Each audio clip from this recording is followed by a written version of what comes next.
Welcome to the Digital Business Evolution Podcast, a place that you can now call home.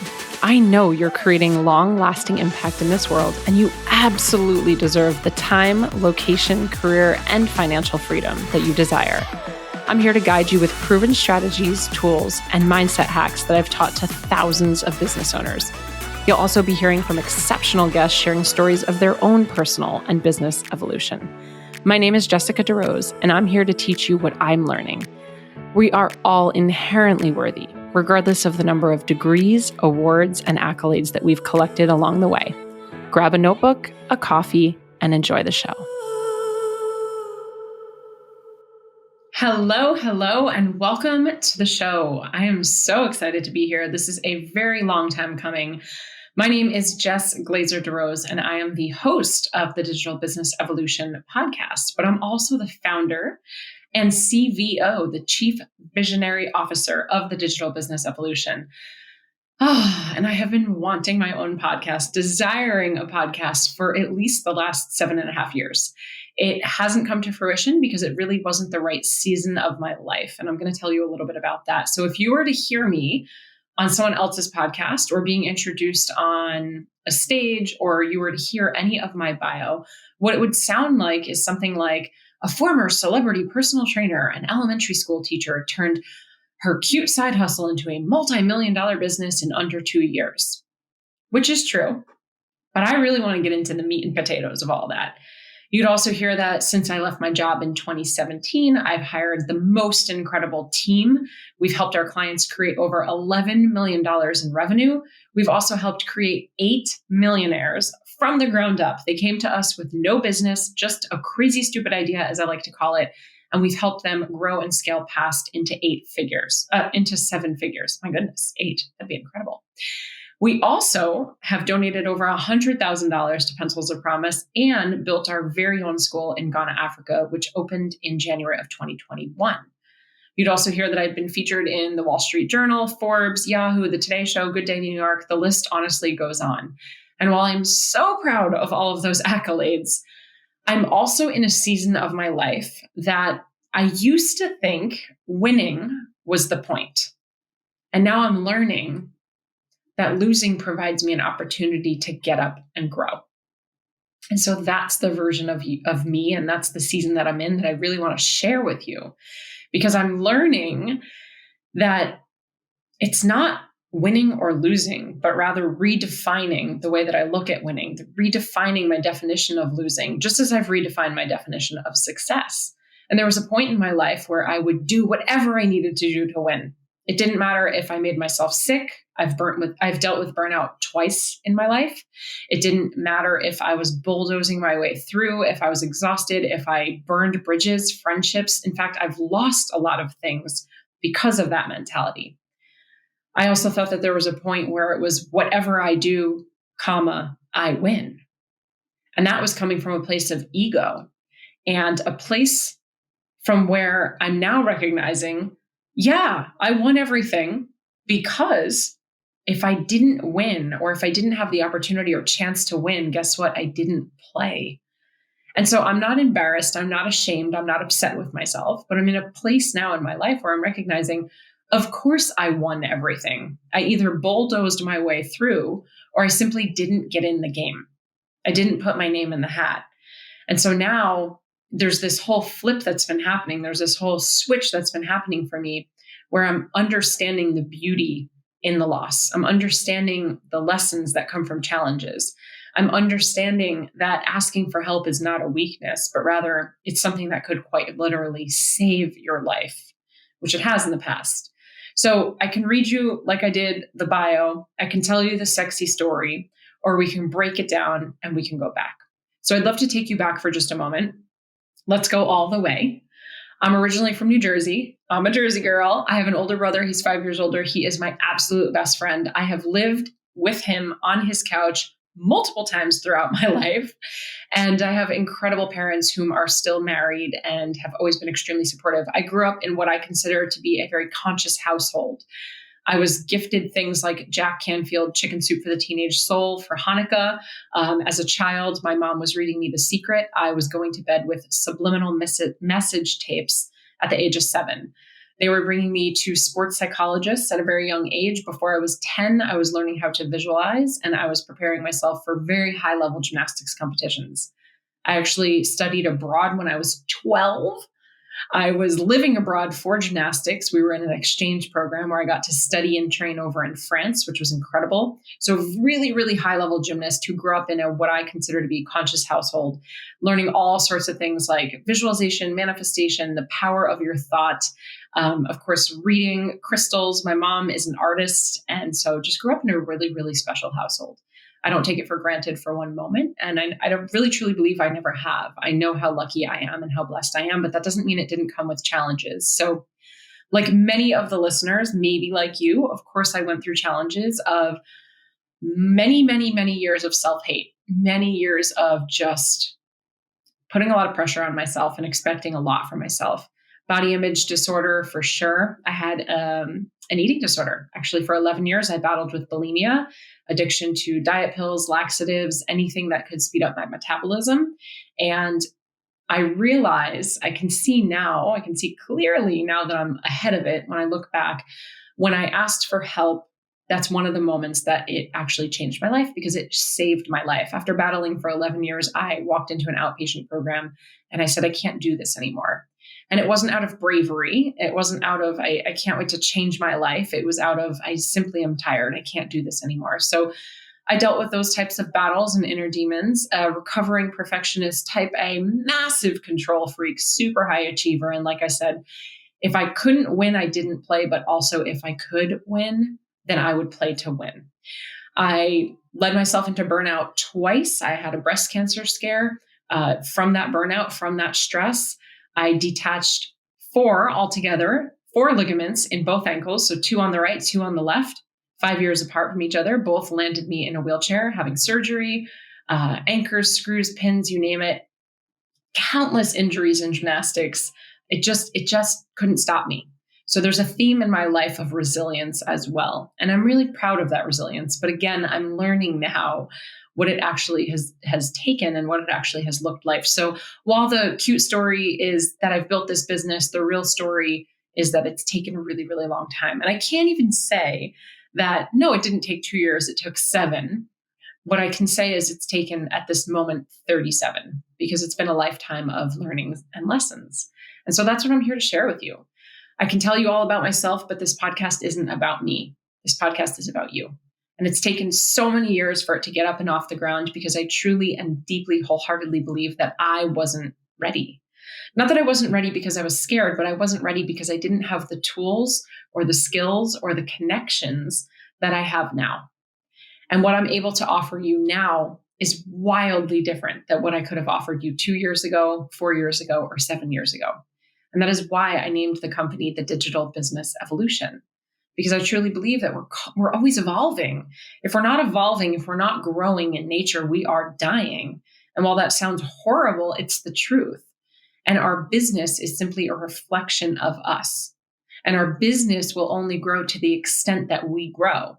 And if you're listening to this podcast, I know that you're on a growth trajectory. I know that you have a growth mindset. I also know that you have moments of hiccups and you have these relapses of self-doubt and imposter and feeling like you're not enough and uncertainty and feeling like it's just easier to throw in the towel. Welcome. Welcome to entrepreneurship, right? I know that you feel those things. And so my hope, my desire is that this podcast is a place for you to come to learn, to unwind, to think bigger, to expand, to find comfort, to find safety, to know that you're not alone, to be introduced to new people, new concepts, new ideas, to listen to things that you've heard before, but to hear them in a different way. And so that is my desire for you. That is my hope for you. So I can take you back and I can talk all about the things, like I said, a girl from New Jersey who dealt with a lot of different challenges, mostly self-induced. I went to college, University of Rhode Island. Shout out to my Rhody Rams out there. I went for exercise physiology and kinesiology. My plan since I was 8 years old was to be a physical therapist. I wanted to be a doctor of physical therapy. And so that's what I went to school to do. When I was in my grad program, I decided it actually wasn't for me. So after my first year of grad school, I dropped out. I dropped out of grad school. Like, my hand is up. I am a dropout. I didn't finish my grad school program. And for a really long time, I carried that around as though I was a failure. I carried that around, that I was a quitter. I gave myself this label as quitter or failure, when in reality, I was just navigating different passions that I had. I was navigating different interests that I had. And ultimately, I was looking for alignment. I was looking for what felt like home. Now, home with a stretch, right? Because I always want to be stretchy. I always want to be a little bit uncomfortable because I know that the only place that I grow is outside of my comfort zone. But when I did this program, when I got into this grad program, I really felt confused and out of alignment. And I knew it because it was showing up in my life, in my health and in my body, in my mental health, in my physical health, in my gut and my back. My gut and my back are the two things that are really easy signs for me to know when things are out of alignment. Back pain creeps in for me and gut issues creep in. And that's been a theme for my whole life, something that I've been working on. So I left that program. And fortunately, my parents had sort of heavily encouraged me to get a teaching degree to, quote, fall back on. So while I had been in school for physical therapy, I also got a teaching degree to, quote, fall back on, because I had always worked with kids. I had been a coach. I was a gymnast myself. At the time, I was already even coaching people, and I had been a personal trainer. I got certified to be a personal trainer the day that I turned 17. I'd started working in a gym when I was 14. I worked in the daycare room. Then I moved up to the front desk and then, of course, became a trainer. And so that really was my life. In college, I was teaching 13, 14 group fitness classes a week and training personal training clients on the side. I also was waitressing and bartending. So shout out to all the service providers here. I truly believe everybody should be a server at some point. I think it's an incredible skill set. And I loved my job as both a server and a bartender. And I did it for many, many years. But the interesting thing was, after I dropped out of school, my parents told me, hey, move home for a little while until you figure yourself out. We'll give you some time, a buffer to get a job. No rush, just figure out what you want to do. And so typical Jess, the weekend I moved home to my parents' house at, 22 years old, 23 years old, living in my childhood bedroom. Talk about ego. Whew, that was hard. I walked into the gym that I had gone to when I was in high school, and I got myself a job. And I started working full-time there as a personal trainer because that's just what I knew. And part-time as a bartender and a waitress because that's just what I knew. And what happened next was really interesting. At the time, again, I thought I was a massive failure and it didn't make any sense. But what I love to think of now, and I've shared this in other podcasts moving forward, I share this quote a lot, a Steve Jobs quote. You can't connect the dots looking forward. You can only connect the dots looking backwards, and you have to trust that they'll appear. Well, the next thing that happened was this dot that for a really long time, it just didn't make any sense, but now I get it. So I ended up, long story short, in the fashion industry. The trainer, the gymnast, the girl in fitness who went to school to be a physical therapist ends up at the Fashion Institute of Technology in New York City studying accessory design, living on her brother's couch, interning, getting coffee, returning dresses, and working super late nights at photo shoots. I worked with really, really cool brands, a lot of really well-known different clothing companies, and I did that for a year, and I absolutely hated it. I hated it. I felt completely out of alignment. I felt like once again, I was living in somebody else's story and I didn't know how I got there. So after a year being in the industry, I decided, okay, here we go. Fine. I'll do what my parents said. And I applied to a couple different school districts and I said, if I get the job, I'll take it. And I got it. And I got the job in the most amazing school district in northern New Jersey, one town over from the school that I grew up in. One town over from the school that I already was a high school gymnastics coach at. And so I took the job teaching elementary school phys ed and health. And I worked that job for 8 years. And while I was working that job, I always had a side hustle. I had a side hustle for two things, for two different reasons. One, because I needed to make ends meet. And quite frankly, my salary wasn't enough. And two, because I was a high achiever, because I was so focused on my awards and accolades, I circled my worth around what I did. I related my worth back to how many people I helped, how much money I was making, how well known I was, how many accolades, awards, certifications. I had every fitness certification under the sun, quite literally, all of them, all of them, name them, I had them. And it wasn't just because I was, in a place where I desired to learn more, but truthfully, I was in a place of, I thought that the more that I had, the more that I would be. The more that I could pack on, the more value I would have to this world, the more I would be loved and the more worthy I would feel. And I did that for a really, really long time. So all of these different cute side hustles, as I like to call them, they were just things to fill my void. There were things to fill my cup. And honestly, I got home at 3:25 every day. And my husband, Mike, who you'll hear a lot about and from, he would get home at 8 or 9 o'clock at night. So from 3:25 till 8 o'clock at night, I needed something to do. And so I started creating all of these little businesses, but never with the intention to make a business. I didn't come from a family of entrepreneurs. I had never even heard the word before. But I just did different things to make myself feel worthy, to make myself feel valuable, and to fill my time. And so in 2012, I started doing bodybuilding competitions. And I was introduced to a coach in Massachusetts. Don't forget, I was living in New Jersey. And I paid her. And she wrote my workout plans and she wrote my macros. And I paid her to do this. And she would send them to me through email. And at the time, I had already been a trainer for over a decade. So I had this light bulb moment of, wow, I'm going to be able to do this too. So I started emailing friends that lived in different states, friends from college, friends from high school who had moved away. Hey, are you interested in training? I can help you. And in 2012, I started selling online training programs. And then I sort of dipped my toe into this world when I was doing bodybuilding. I was introduced to all of these other people that were building these online programs. And I was a teacher, a really good one. So I was creating lessons and curriculums and teaching people things in Facebook groups, paid and free. And then I started writing ebooks that I would sell for $79. And I was blogging every single week, despite the fact that nobody was reading it. Nobody. And then I got myself involved in network marketing. And that's really where things started to take a turn for me. Now, I was only with that network marketing company for about 3.5, 4 years. But what those 3.5, 4 years taught me was like a fast track business course. I learned about sales, marketing, social media. I learned about what I was good at, what I wasn't good at. I learned about how to build a team, create a team, and lead a team. I learned about rejection. My goodness, did I get hundreds and hundreds of no's. I was hosting these little parties at bridal expos to sell both my network marketing product as well as my training bundled together. And I would pay to set up these tables. It would cost a couple $100s for me to set up a table. And in return, I would receive a list of 300, 400, 500 brides' phone numbers.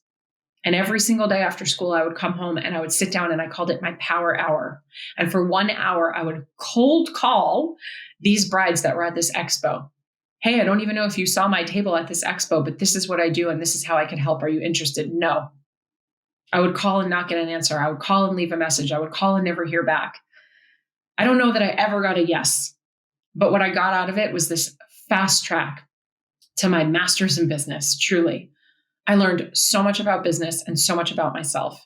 And what ended up happening was there was this snowball of potential. There was a snowball of possibility. Never, ever, ever in all of my cute little side hustles that I had, did I replace my teaching income. I never even came close to replacing my teaching income. I was making a couple $100s a month extra, a little bit here, a little bit there. In fact, at the moment that I left my job as a teacher, which I'll talk about, I actually was probably in the red because one of these cute side hustles was called Fit Trips, friendship inspired training. And I had taken this concept from school, taking our kids on field trips, and I brought it into my adult life. Well, how can I bring adults on field trips? Selfishly, I wanted to spend time after school going into New York City to go test out all of the cool bougie boutique gyms that were opening up. This is in 2014, 2015. All these boutique gyms were opening up. They had surfboards on these like wobbly things where you did yoga, and there was bicycles in pools, yoga trapeze, like all this cool stuff was opening up. But none of my friends wanted to go with me. Nobody was interested in commuting into the city and paying $30 to take a class. And so this light bulb moment went off yet again. Well, it doesn't exist. I want it. So I'm going to create it. Maybe people will come with me. I sold 5 tickets to my first fit trip. The morning of, 1 girl canceled. Only 4 came. And I bawled my eyes out that morning. I was so embarrassed. I had poured so much into this thing, this idea that I thought was going to be incredible. And only 4 women bought a ticket, or 4 women came. And that morning, my husband, Mike, said, you know what? Stop focusing on the girls who didn't come. Stop focusing on the girls who didn't buy a ticket. Focus on the 4 that did and give them the best fit trip they've ever had.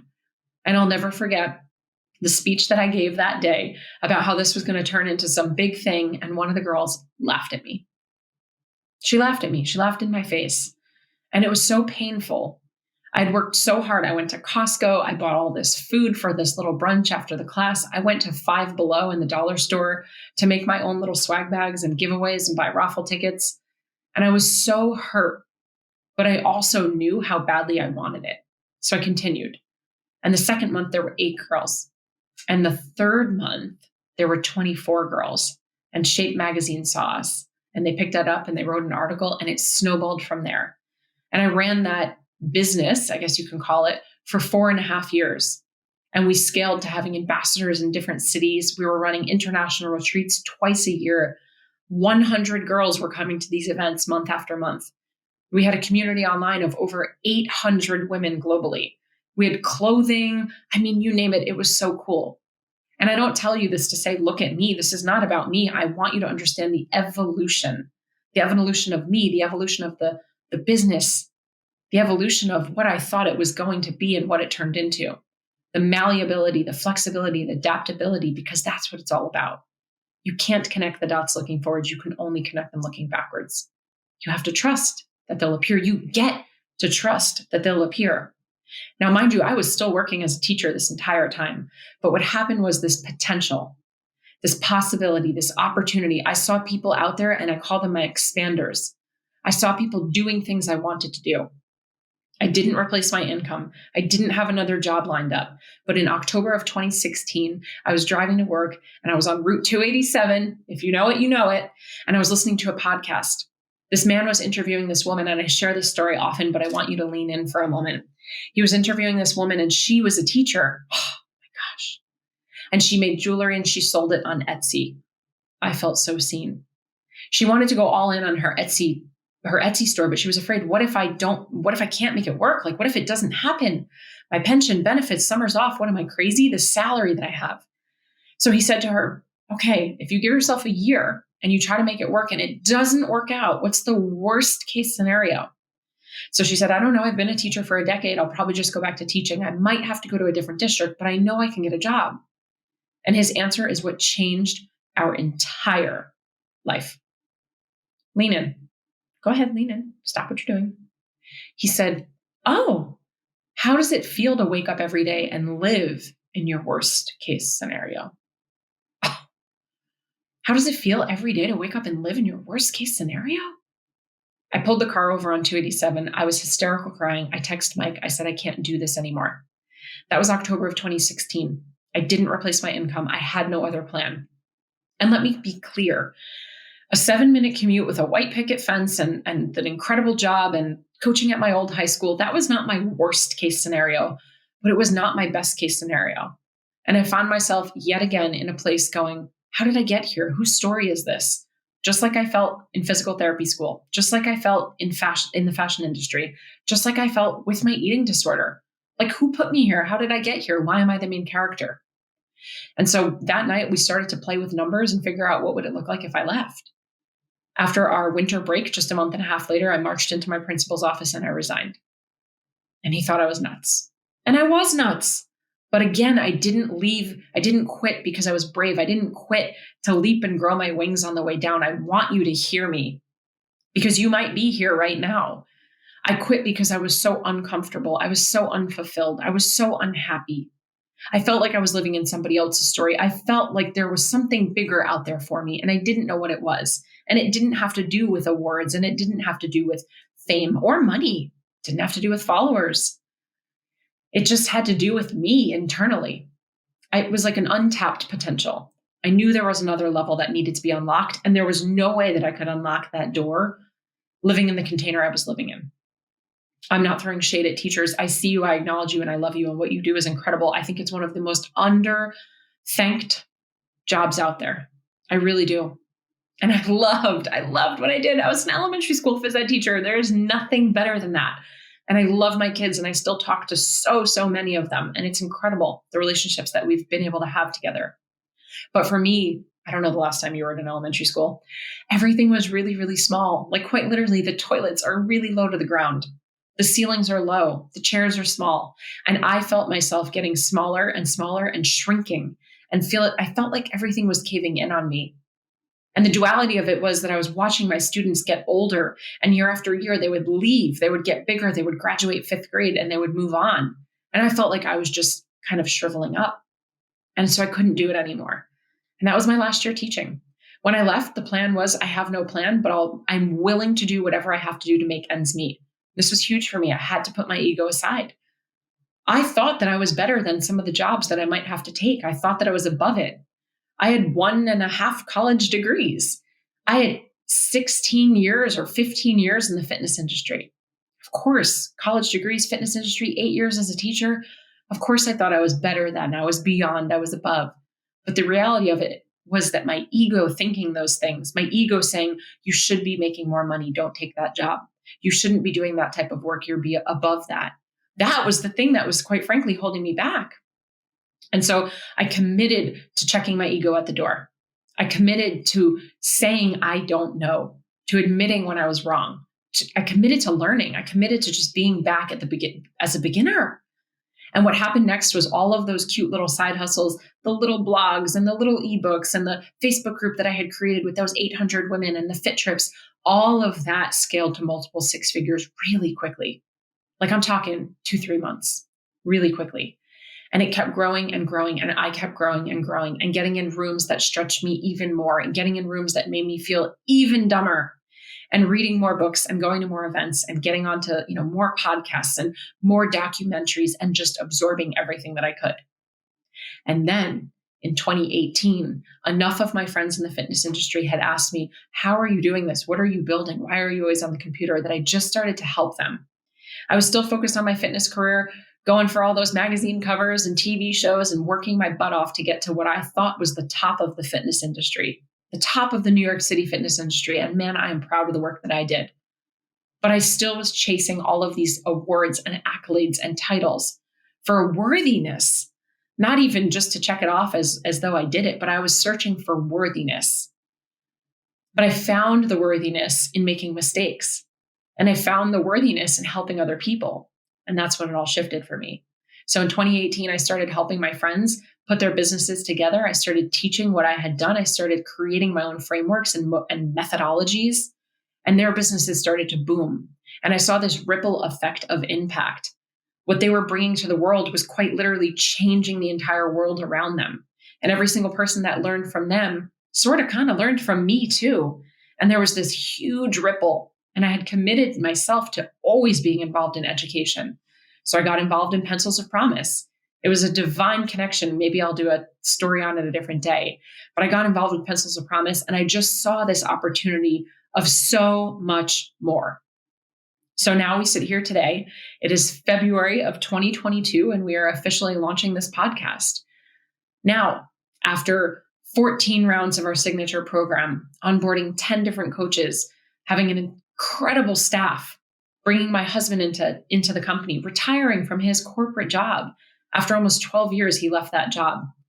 I sit here recording this podcast in Arizona, where we own not one, but our second investment property that we purchased with a dog who we didn't have before. I sit here now because just about 16 months ago, we left New York City. We got rid of all of our stuff. We donated it. We got rid of it. We put it in storage, and we bought a 40-foot motorhome, and we traveled the country for 14 months, living and working together, playing, exploring. We did 26 states, 15 national parks, and dozens of other parks. And honestly, the most magical moments are what we call the in-between. If you were following along and you know who I am and you know my story, almost every day I cried tears of gratitude, and we call those gratiteers. And all of those special moments, we call #moments. And it was the in-between. It was the in-between places, those flyover states, the in-between towns, the little shops where we would meet the coolest people, the stuff that wasn't captured on social media. The in-between changed my life yet again. And over the last year, I went through another identity crisis, another ego death, another shamanic death, another version of myself was laid to bed. And so if you have been along for the ride, you've seen the rebrand, but not just the rebrand. I threw an entire Instagram page out that I had built for 8 years.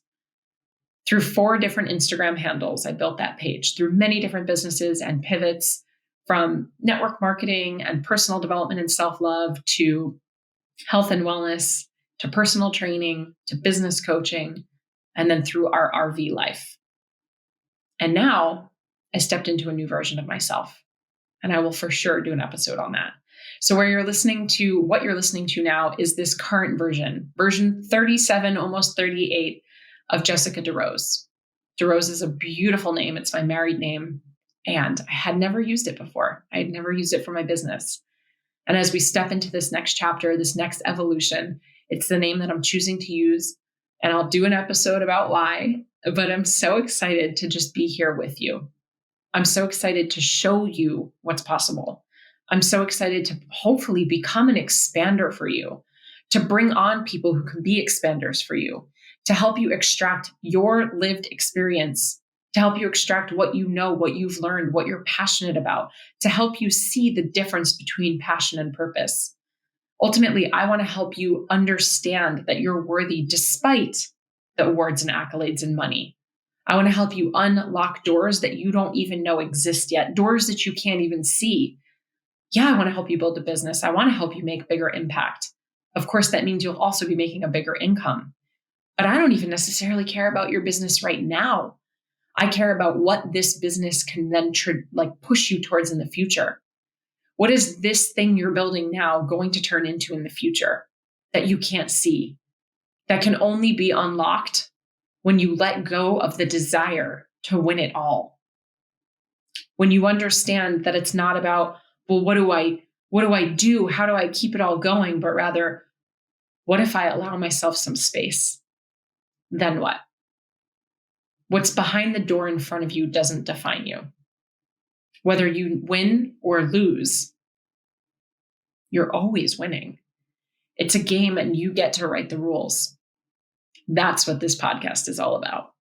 And I can't wait to help you just slingshot into the unknown, because truly it's the best and scariest and most exciting and exhilarating and magical place to be. It's not about becoming more worthy. It's not about more money. It's not about more clients. It's about finally feeling worthy with where you are. And that's when all the pieces will fall into play.